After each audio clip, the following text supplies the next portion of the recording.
Right అండి, మనం వెంకటేశ్వర్లు గారితో మాట్లాడతాం. గుడ్ మార్నింగ్ వెంకటేశ్వర్లు గారు, వెల్కమ్ టు మార్నింగ్ అనాలిసిస్ అండి. నమస్కారం అండి.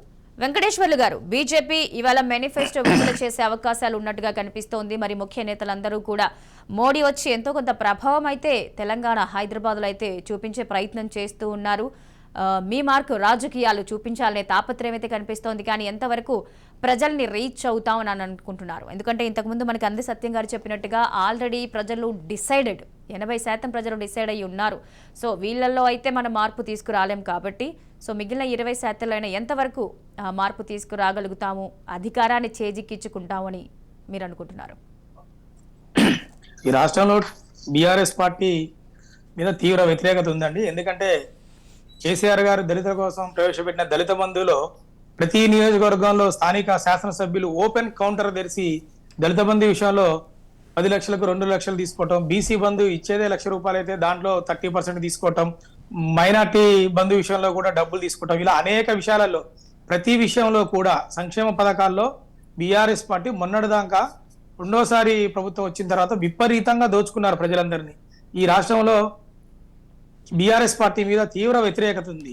అదేవిధంగా ఇప్పుడు మీరు చెప్పినట్లు మోడీ గారు అటు చూస్తే అట్టడుగు స్థాయిలో ఉన్న దళితులను వర్గీకరణ విషయంలో కూడా నిన్నగాక మొన్న పూర్తిగా మద్దతు ఇవ్వడం జరిగింది.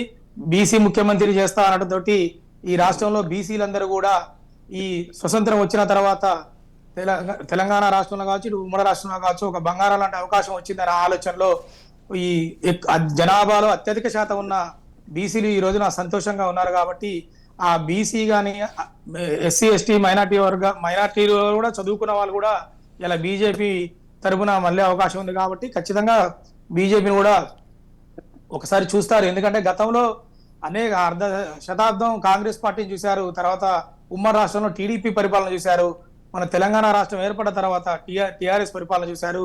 ఒక్కసారి బీజేపీని కూడా గెలిపిస్తే ఎట్లా ఉంటుందనే ఆలోచన కూడా చాలా మంది ప్రజల్లో ఉంది. కాకపోతే అధికార పార్టీ డబ్బులున్నాయి కాబట్టి అడావుడు చేస్తుంది తప్ప అధికార పార్టీ మీద తీవ్ర వ్యతిరేకత ఉంది.